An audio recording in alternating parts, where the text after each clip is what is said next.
Hello and welcome to our Monticello live stream. Today we're going to be talking with Dylan Pritchett, who is a storyteller, and he's going to be telling us about the power of stories in the lives of enslaved African Americans. I'm Melanie Boyer, and I'll be here to help with moderating. And please let us know in the comments where you're watching from, and if you have any questions for Mr. Pritchett, put them in the comments section as well. So Dylan, thank you so much for being with us today. Can you tell us a little bit about yourself and your work with African American storytelling and music? Sure. First of all, thanks for having me. Since 1990, I've been a professional storyteller. Prior to that, I worked at Colonial Williamsburg, and that's a long story because I joined the Fife and Drum Corps when I was 13. Had a great time, wonderful time. And it's a great group of guys, and learned a lot, And then the law says that after you graduate high school, you have to leave the fife and drum. But when I went to Hampton Institute at the time, Hampton University, and was asked if I would work during the summers, and I said sure. Then at college, they offered me a full-time job. I said sure, and then that turned into African American Programs Department, being formed in 1984, I believe.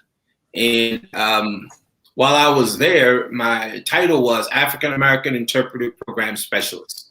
And what that simply means is that the interpretive, musical, theatrical programs kind of fell under our department. And not that I was a supervisor of all of the programs, but the musical programs I was in charge of, the staffing for all those programs. And I say in charge of, but as a member of more so than in charge of, because we had some wonderful people, and our department was a department. So it's sometimes difficult to say who was in charge of stuff because there was a higher power in charge of what we were doing. But nonetheless, storytelling was always a part of that. Music was always a part of that. But the research behind the music and the research behind the characters, the history is what was important to try to, get across. And so it was trying to figure out how to interpret African Americans in the 18th century, which was nothing new to do, but to have a staff to do it, I think was different. And no one really was around to help us to try to do this. No one did 18th century African American music or interpretation to the extent that we were at Colonial Williamsburg.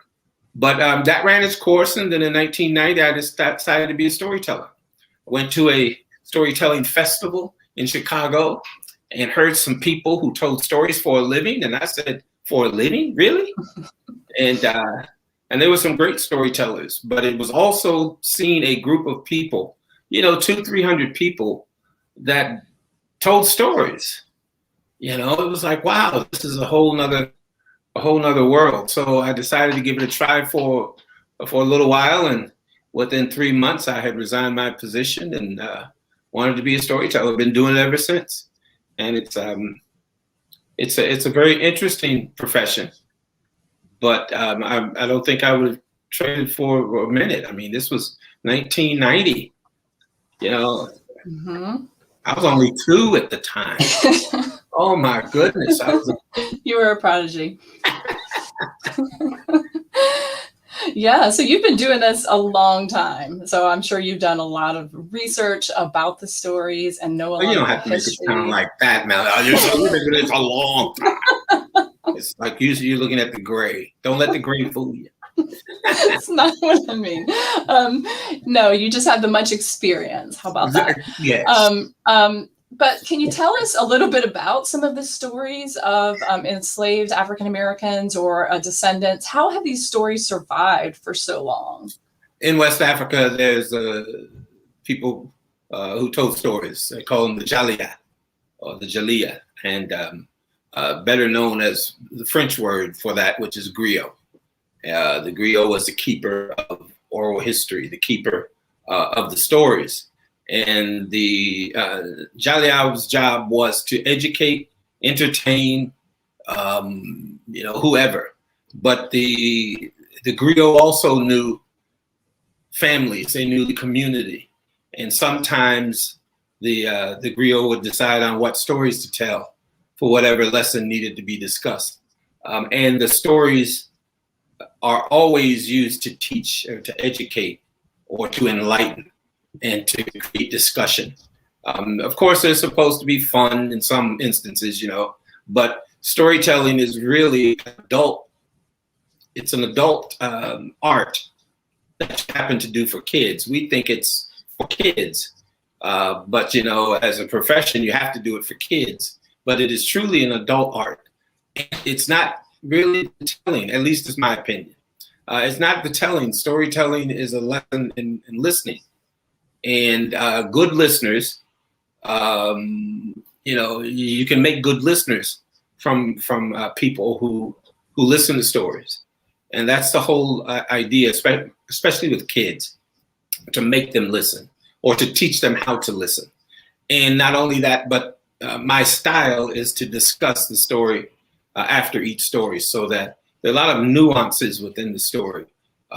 Storytellers use certain words to convey certain type of meaning, and they can tell the same story and change a word, which changes the entire meaning of the story. They have survived from ear to ear. They have survived by it being passed on from generation to generation with the same type of changes. As time changes, the characters might change, or the circumstances might change. Sometimes you can listen to a story and you'll say, I know that story, but it was a porcupine. It wasn't an eel. Or, oh, that's a rabbit. Oh, it wasn't a rabbit. I thought that story was, a giraffe. Because people will twist it and make it their own. Same thing culturally. People might, rather than it being an Irishman, it ends up being a Scottish man. Or it ends up being, somebody from India. And then if it's from India, then you got to put the Indian foods in there. So the story changes a bit. However, there might not be some changes. Maybe some Indian food in the Irish story. And that's why the storyteller put it there to say, what are they doing eating Indian food? And so that must mean something. Anyway, I'm kind of, rattling on a bit, but that's what storytelling is. Basically, storytelling is to talk about life, where we are, and it's really a template to what it is to be human. It's a template of what we think is right and wrong, and to discuss what is right and wrong, and to teach how to listen. And so, as generations go, stories change, even in families. You say, Ma, did you say so-and-so? Yeah, no, I said such and such. Dad said so-and-so, but it was such and such, And so things begin to change. Stories change. Mom will say she met Dad at the grocery store. Dad will tell the truth and say they were at, that they were at the club. But Mom won't supposed to be at the club, so it doesn't come out until way later. So sometimes stories change, but that's how stories carried on. Saying that, it also means that culturally, stories are passed on from one to the other. There's a lot in researching some stories. You find how some authors have taken stories or how they recorded stories. There's one book I'm thinking of. I'm thinking of the book because I can't think of the title. This guy always talks to this black guy named Julius. He'll just be riding on his horse and say, hey, Julius, I'm thinking about going to town. Which way you going, sir? Well, I'm thinking about going by the drugstore. Which way you going, sir? I think I'll go down Oak Street. Oh, so you don't want to go down Oak Street? Oh no, if you're going to that store, you should go straight through Maine. Why shouldn't I go down to the store? Well, if you got time, I'll tell you why you shouldn't go down there. Years and years ago, all of his stories are like that. Always Julius. Julius keep telling. That's Joel Chandler Harris. You know, that's where Uncle Remus stories came from. And so you begin to wonder whether or not these are real people. And sure enough, they're real people. So, you know, it all depends on the researching the stories brings that kind of thing out. Mm-hmm. Yeah. Yeah, and I know even with storytelling here at Monticello, it's also an important way to connect with other people. I mean, I know you find that too, just so you know, people really connect with stories, and it really makes it a powerful way to connect information about people and places. So more specifically, how did the enslaved people use music and storytelling to preserve Black culture and identity? The stories, it all depends. Hold on a second. Let me dredge up a story. This would be a story, and I'll go ahead and get this over. You will help me with this story. Okay. And for those that are watching, you can play along too if you like. But listen, a boy once heard a beautiful music. When he walked into the forest, there on a limb sat this beautiful bird singing this beautiful music. And the boy, he admired it. But he noticed the bird was hungry. So he held out his hand, bird jumped into his palm. He placed him into his pocket and took it home. When the father came home, the father asked, "Why are you feeding this senseless bird?" But the boy was persuasive. So he fed bird and he let bird go. The next day, the boy heard another beautiful song. And when he walked into the forest, there on the same limb sat the same bird singing another beautiful song. And the boy, he admired it. But he noticed bird was hungry. So he held out his hand, bird jumped into his palm. He placed him into his pocket and took it home to feed it. When the father came home, the father asked, "Why are you feeding this senseless bird?" But the boy was persuasive. So he fed bird and he let bird go. The next day, the boy heard another beautiful song. And sure enough, when he walked into the forest, they are on the same melody. The bird with the song? What? Same bird. Yes. They're on the same limb at the same bird singing a different song. Another beautiful song. And the boy, he's noticed that he was hungry. He admired it. Oh, but he noticed bird was hungry. So he held out his hand. Bird jumped into his palm. He placed him in his pocket and took it home to feed it. When the father came home, the father asked, "Why are you feeding this bird? Why are you feeding this senseless bird?" But the boy was persuasive. Yeah. I was going to say insistent. So he fed bird and he flew away. Let bird go. Oh, he let the bird go. Oh, Dylan. This is why you're the storyteller. The next day, the boy heard another beautiful song. And when he walked into the forest, there on the same limb sat that same bird singing yet another beautiful song. And the boy, he still admired it. But he noticed bird was still hungry. So he held out his hand, bird jumped into his palm. He placed him into his pocket and took him home to feed it. When the father came home, the father told the boy to go away. And when the boy left, the father killed bird. He killed the bird. He killed the music. He robbed the forest of some of its beauty. Now, you proved the point real quick there, Melanie. Mm-hmm. And for those watching, they may have done the same thing. There's no maybe to it, but storytelling is art of listening. And so, if I tell that story, the first question I ask is, why was the boy feeding the bird? Well, no. The first question I ask is, why did the father kill the bird? Any idea? I don't know. I mean, I might say because he was jealous, or I don't know. Well, what do you think? Well, what I think is that there's very little to go on, but all I know is that he thought the bird was senseless. Yes. I mean, that's what the story said. He didn't say anything else. He said it was senseless. But he thought the bird was senseless. Why?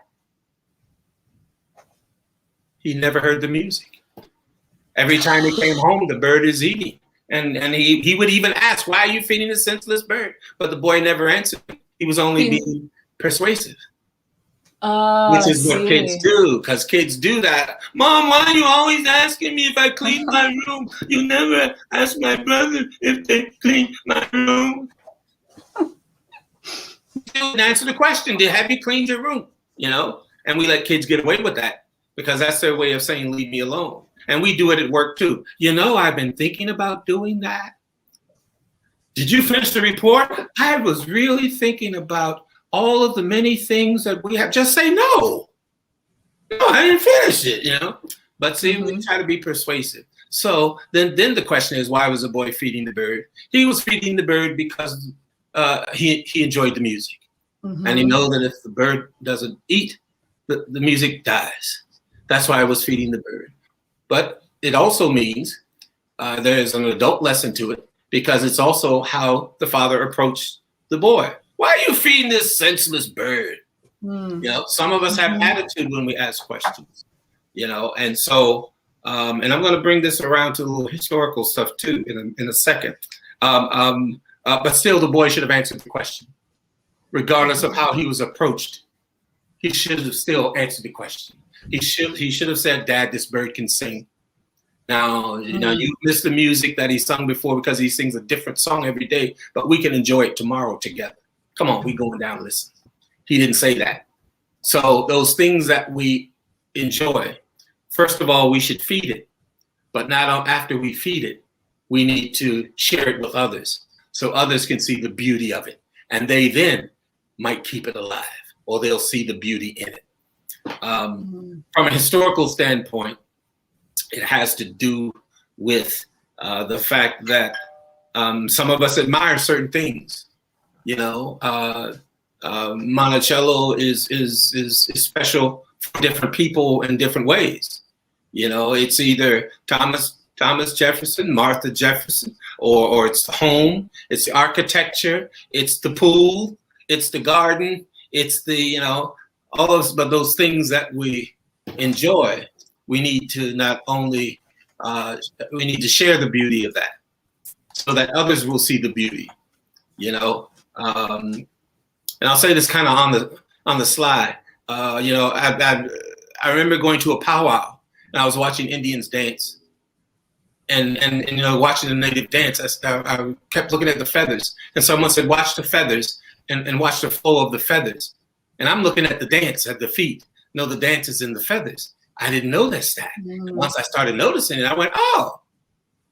So now I have a different appreciation for not only the steps of the dance, but also now I'm looking at the feathers. Now I can see what's going on, you know. But, you know, if they didn't share that with me, I never would have known the beauty of it. And so those things that we love, we should share so that others will see the beauty of it. Now, as storytelling goes, it also has to do with how we view history. And what is it that we have heard time and time again that we don't understand, and it's constantly being said? You know, we think of the Declaration of Independence, the words in there, the Constitution, but have we really read it? Yeah, you know, not a lot of us. Yeah, a lot of people. Oh yeah, I read it. Well, that was 8th grade. You know, it was in stone then. You know, Moses had just passed it on to you. You know,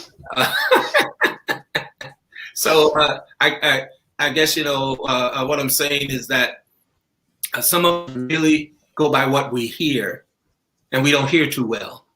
And unless we read it for ourselves constantly to remind us what's really in the text.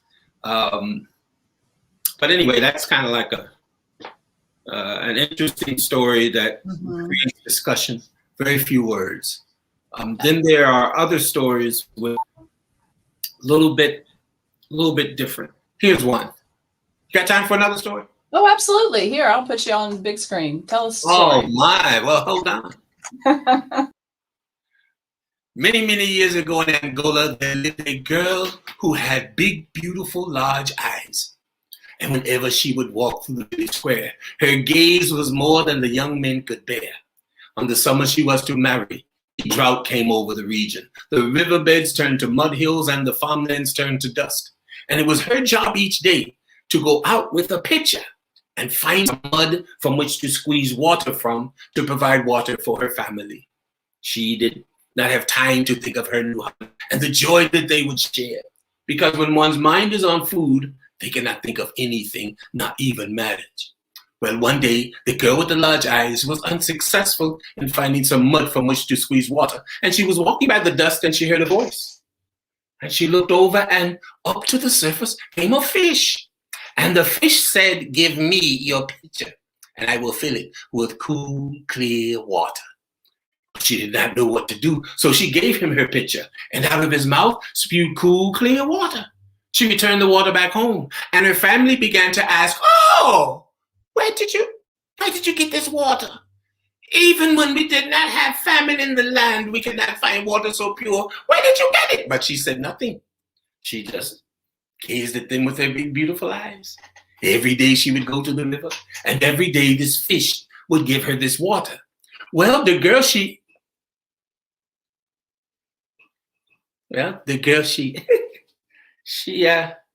became very fond of this fish. His eyes were big and beautiful like hers, and his skin was the color of a rainbow on a clear day. She became so fond of the fish, but more importantly, the fish provided her with such pure water that on the 7th day, they were married and they embraced. Now, the girl with the large eyes had a father who was a medicine man. Maybe he thought, "Oh, she has taken up with evil spirits," but maybe if we can find out where she's getting this water, then we can give it to all the people. So the next day he turned her brother into a fly and said, "Follow her to see where she is getting this water so we can give it to everyone." Her brother, now a fly, got into the pitcher and went with the girl with the large eyes. After a while, he heard her call her husband. Well, he flew out and he saw a fish. Well, he watched them kiss. Oh, he heard them call each other husband and wife. He immediately flew back to tell her father about this. Her father was outraged. Well, what will the people say? She's married a fish. They'll think our family's crazy. They'll have nothing to do with us. So the next day, he ordered her not to go to the riverbed. Instead, he and her brother went to the riverbed. And when they got there, they summoned to the fish. And when he came to the surface, they killed him. They brought him back and threw him at the feet of the girl with the large eyes and said, "We have brought you your husband." She could not believe what they had done. His eyes were no longer big and beautiful. They grew cloudy. Skin no longer the color of a rainbow. It grew dull. She scooped up the fish and started walking back to the place where she had called her husband, thinking to herself, "If they have killed my husband, will they not kill the child I am to bear?" She started walking, and she walked until the water covered her head. But before she died, she gave birth to many, many children that can be seen on the riverbanks today as water lilies. The girl with the large eyes. The story itself is about, well, I'll just tell you what the story is about. Mm-hmm. The story itself is about the father, the girl who married the fish because of the water. Water in the story symbolizes love. And we know it's love because when they asked her where she got it, she said nothing. Love can't be explained. There are no words. And if somebody can explain love so that the next person says that's it, then those ain't the right words. Love can't be put in. But not only that, but the story said because of his eyes and his skin, she grew fond of the fish, which means there's a difference between fondness and love. But the bottom line was the water. That's why she married the fish. And the father wanted the water to give to the people, but found out she married a fish. And he killed the fish. And the main point of the story is he killed the fish because the fish was different. Oh my God. I think our family's crazy. Guess who's coming to dinner? And from the beginning of time, all the way up until now, people think something's wrong with being different. And there's nothing wrong with being different. We need to learn and respect other people's differences. You ain't got to agree, but everybody ain't the same. And at the end of the story, the girl had children as water lilies. So her children weren't a fish or human, yet something beautiful. So the meaning of the story is there's a lot of beauty that can come out of learning and respecting other people's differences. That's the meaning of that story. Mm. And again, you know, when it comes to an African story, as I had said earlier, there are certain words that can be used or focused on. And, you know, you could ask one question about the story and talk about that. That's the lesson that you want the people to know. For example, in that story, there's a line that says, oh, wow. There's a line that says about food. When one's mind is on food, they cannot think of anything, not even marriage. Not to bring up anything, not, you know, not political or anything like that. But we think about with immigration, how can people have their children, you know, I mean, how can you let your children go? When your mind is on food, you can't think of anything. When you can't feed yourself, that type of logic is different. It's like looking at the television and they're asking you to donate to feed the hungry, and you see flies on the kid, and we're sitting at home saying, why don't they wipe the flies away? Why don't they get the flies away? And you're saying, you know, how dare you? You're eating a 7-course meal. These people could care less about flies. They're saying, feed me. That's a big line. And again, you know, I don't want to go too far with that kind of stuff, but that's what storytelling does. It creates that discussion so that people can understand why one might think the other way. And so, you know, kind of the question that you had asked earlier, how do these stories exist? Because now someone else might tell that story later on. And believe it or not, a child, and by child, I mean, you know, somebody 7, 8, 9, they heard every word of that story, and they would probably be able to retell it better than an adult might. They may not understand it the same way. And so that's where a lot of understanding comes from when you listen to kids. The kids will sometimes tell you what stories mean. I love listening to kids because their minds are a little bit different. But, you know, in a historical context, it's the same thing. How someone in the 18th century would hear it might be different than the 19th century. Same thing with music, how music would sound, you know, would be different in the 18th and the 19th century. And culturally, black, white, red, brown, you know, same thing there. Yeah. Yeah, absolutely. But that story was so evocative. I mean, you just paint a picture in my mind, you know. I mean, it's fantastic, and it really proves to me the point of, you know, telling the stories. It's information that you're getting across, but painting a picture. It was just it was great. Thank you for sharing. Can we talk a little bit about music too? Like, Sure. How difficult is it to like research 18th century African American music, or maybe if you want to share some music, just go for it. You know, the thing about music is that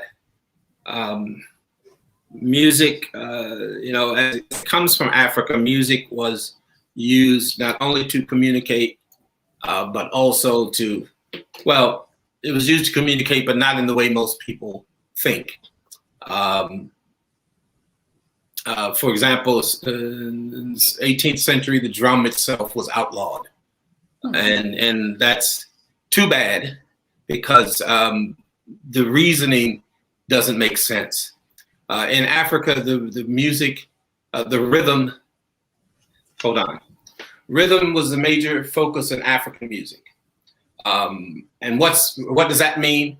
That means Yankee Doodle went to town, ride on a pony.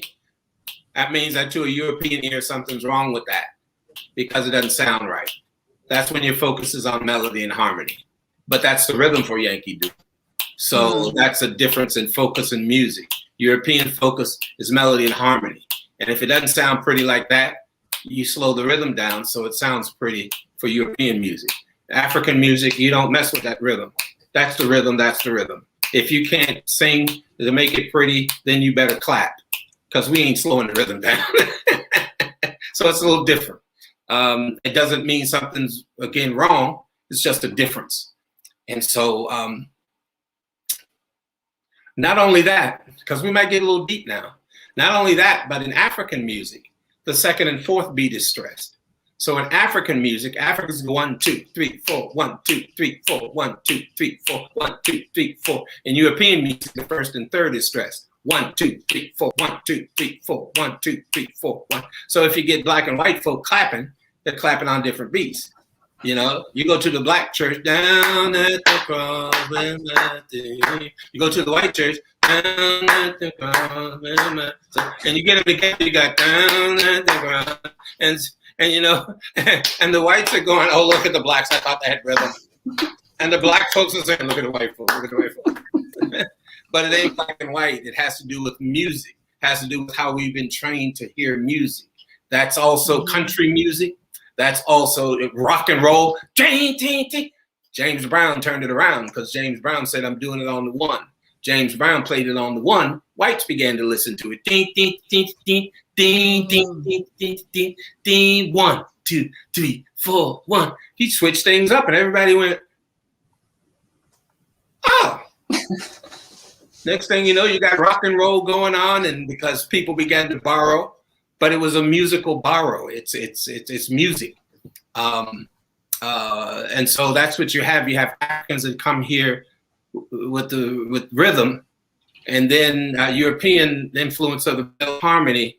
Then the African vocal music began to change, and the European music started changing too, because now you got black fiddlers playing.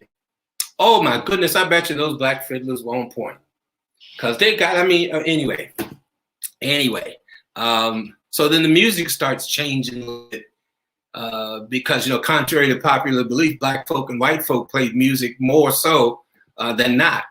You know, maybe not in Monticello, you wouldn't hear it as much.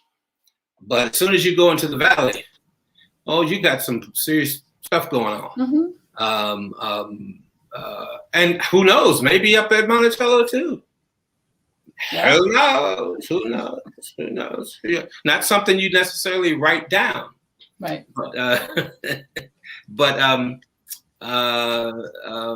you know, that's vocal music, and then you know, the influence of vocal music has to do with work songs, where the rhythm of the work would determine the rhythm of the song, and in the song you might have I try not to say messages, and that's why I like communication better. Because there's certain animals that might be in the song that means overseer. Certain songs might mean the master's coming by. It might mean that there's a runaway around. That's what, let me see, you know, coon was usually, if there was a raccoon, that was usually the overseer. And so, you know, if master's coming by, he might be the possum. You know, so if you're singing a song, you hear the word possum, you know he's close by. That sort of thing. Maybe I'm letting out some secrets, you know. I don't know. It's very interesting. Because some of these people in the workplace might have those kind of nicknames, you know. I'm sure it happens. but you know, that's the communication part. But again, it doesn't have to do with anyone being happy. It's not about anyone, you know, singing songs, you know, because they are happy. Right. It has to do with the use of music. And, you know, the Irish did it. It's not necessarily an all African thing, but it's definitely an African thing. I was surprised when I went to Ghana how much music was constant. And I mean, I'm not talking about a couple of people sitting down. I'm talking about, you know, 200-300 people around the corner dancing, playing drums and shaker days, and then you go about 50 steps and go around another corner and the same thing's there. It's like, wow, this is everywhere. Yeah. And I said, you know, and I remember asking Armani, I said, Armani, do these people work? He said, yes, they're working now. They're just en route. He said, you go by, you dance, you stop, you clap, and then you go about your way. I said, it's kind of cool. Yeah. Yeah, yeah. And, you know, the kids dancing, you don't see a lot of that. How come we don't have kids dancing now? You know, we don't have the music. That's right. Yeah. But you know, there's a lot of vocal music, getting back to historical kind of stuff. You got work songs, You got rowing songs. What's a rowing song? No, I done rode it, rowing on the boat, child. No, I done rode it, rowing on the boat, child. That's a rowing song. No, I done rode it, rowing on the boat, child. Rowing on the boat, child. Wanna go home.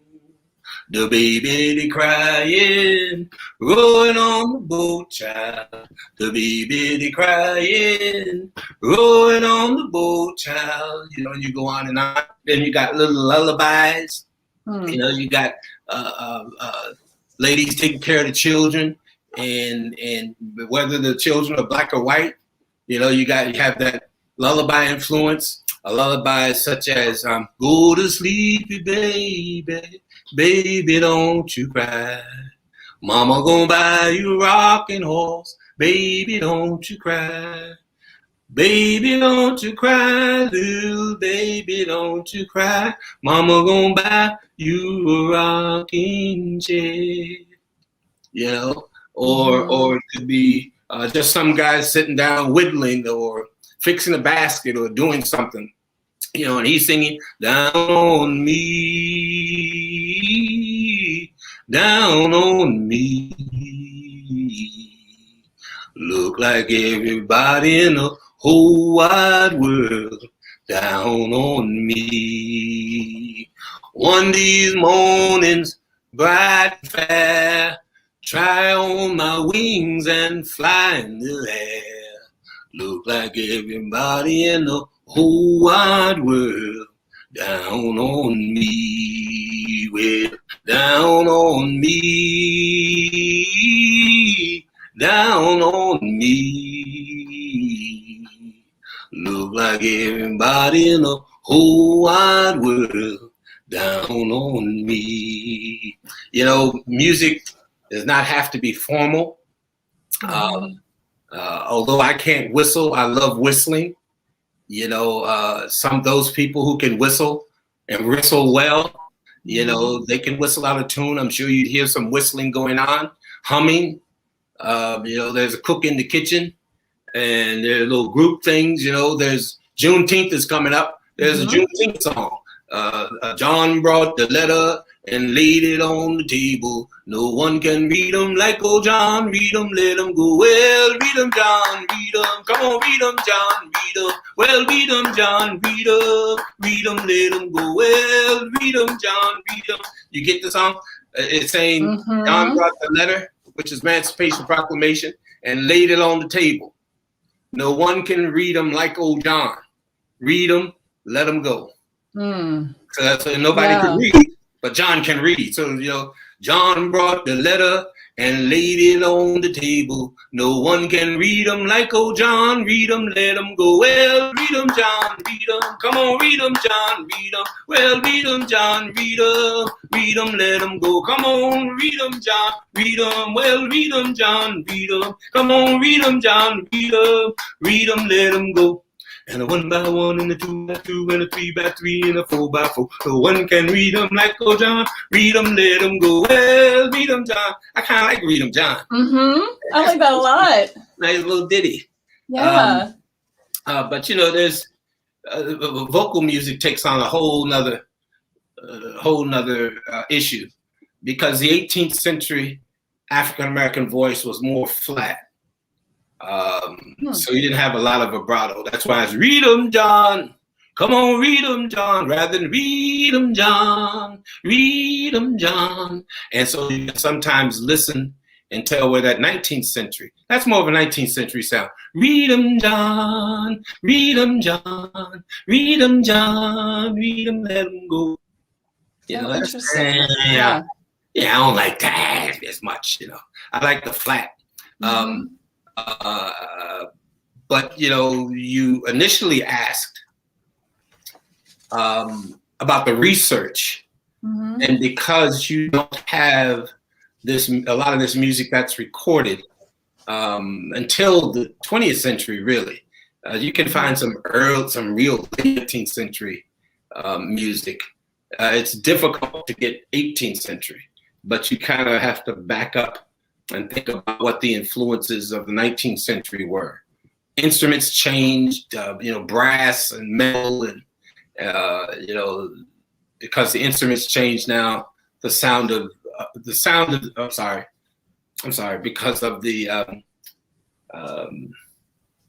materials of the instruments were changing. The sound of the drum changes, the sound of bells, the sound of all the instruments begin to change. And so the sound of the voice would have changed as well. Yeah, well, this is just fascinating. We're kind of running out of time, which I'm sad about, Dylan, but I know we have time for one more question. Maybe you and I can just stay on. You could sing some more. I did want to ask,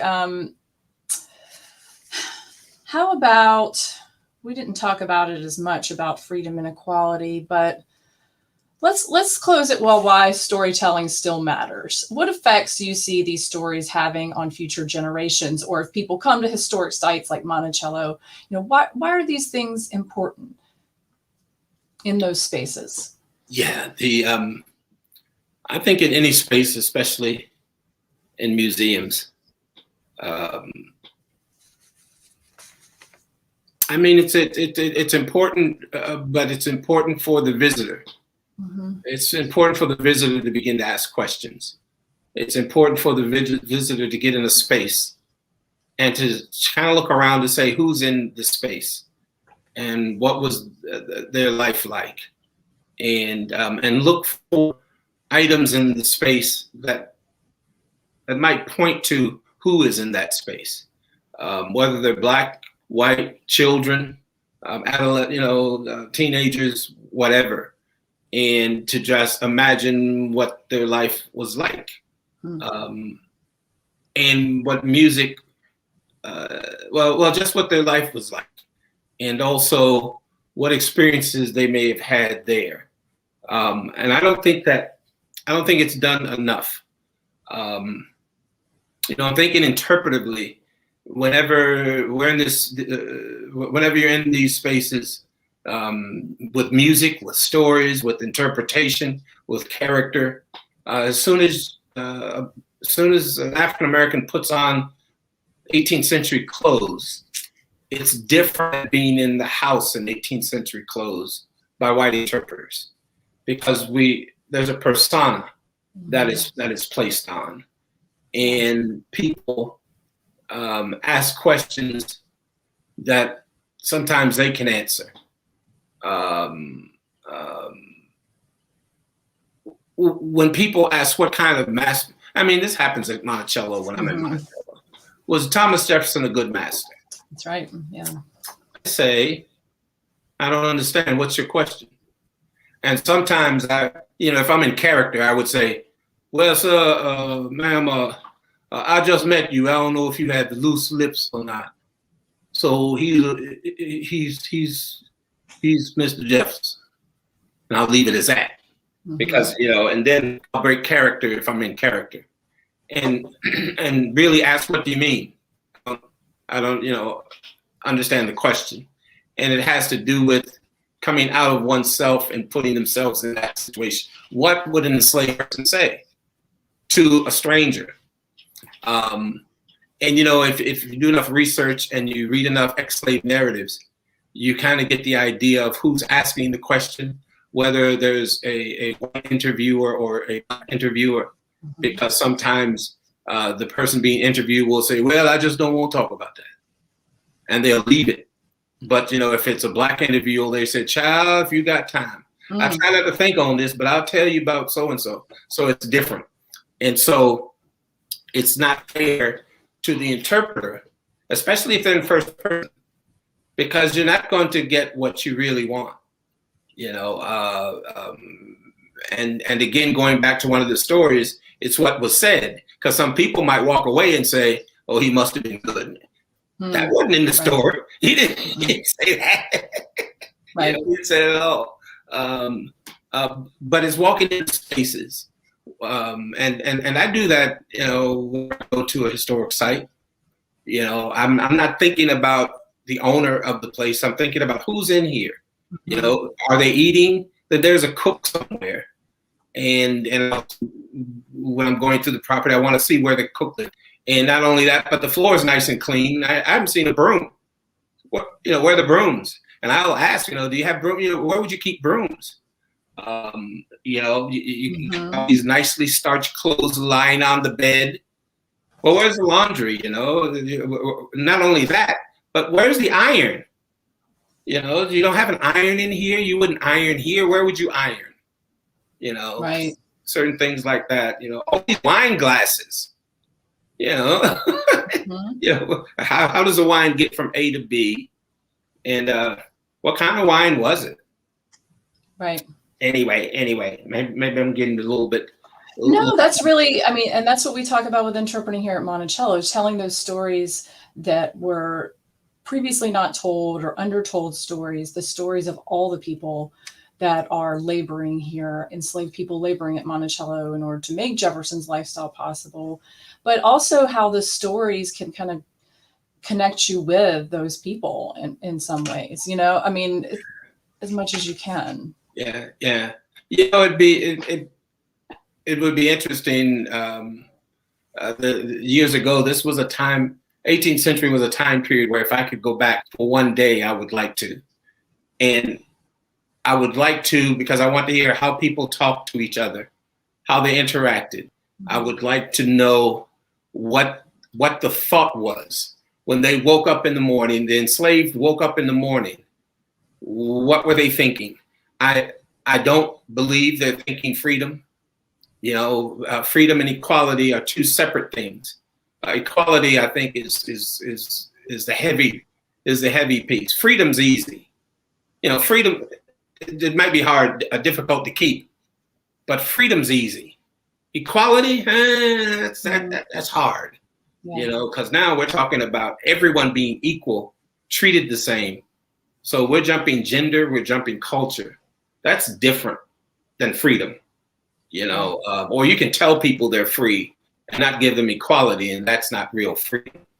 So I think us talking about freedom, interpreting about freedom, singing about freedom is little, should be kind of switched and give equality a chance. Let's try equality for a little while. Yeah. Something we're still working towards in America. Yeah. And therein lies the story dilemma, which is now we have to discuss. That's the difficulty in songs that are what we call rebellion songs. Whenever, and I don't know why we call them rebellion songs, but whenever there's a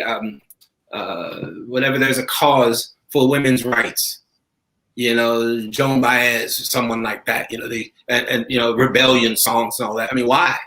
Now it's really asking for equality, which is what we're talking about, right?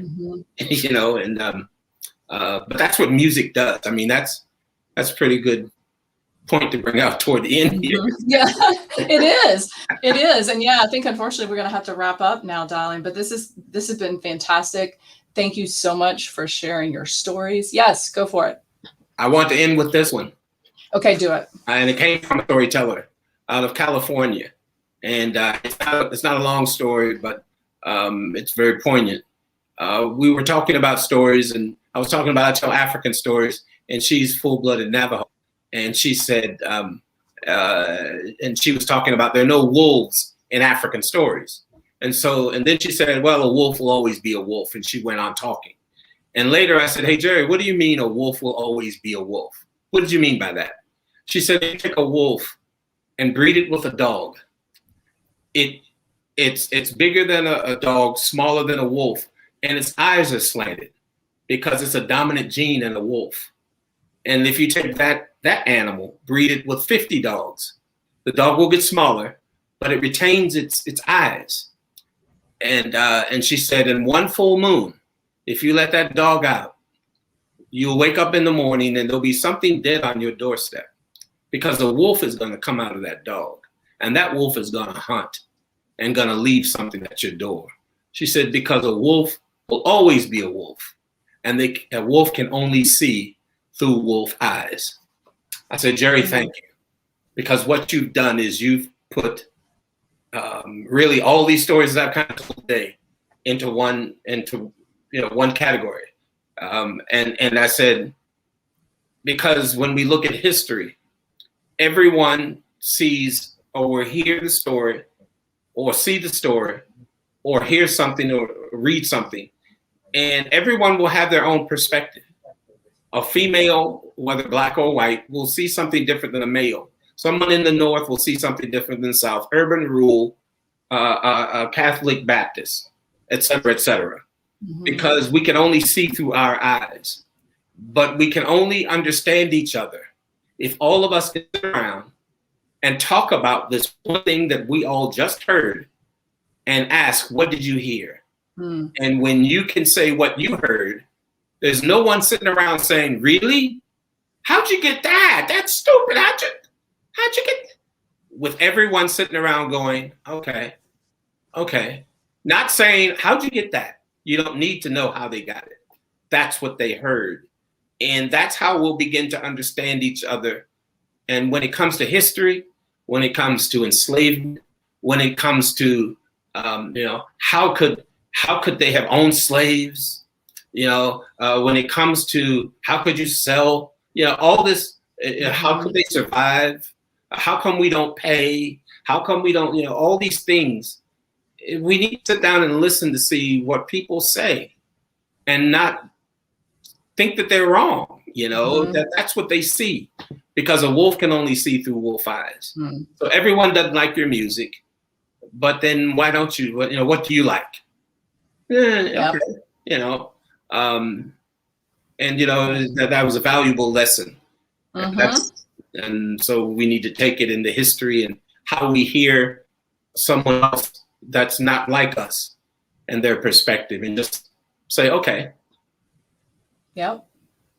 Well, thank you. Absolutely. Well, that was a great way to end it. Thank you again, Dylan. It's been a pleasure to speak with you today. I really appreciate you taking the time to be with us. And thank you to everyone at home for watching and commenting. And join us next week when we'll do another live stream in anticipation of the Juneteenth celebration that'll be coming up later. So thanks again, Dylan. I really appreciate it. Thanks for having me. And have a great day.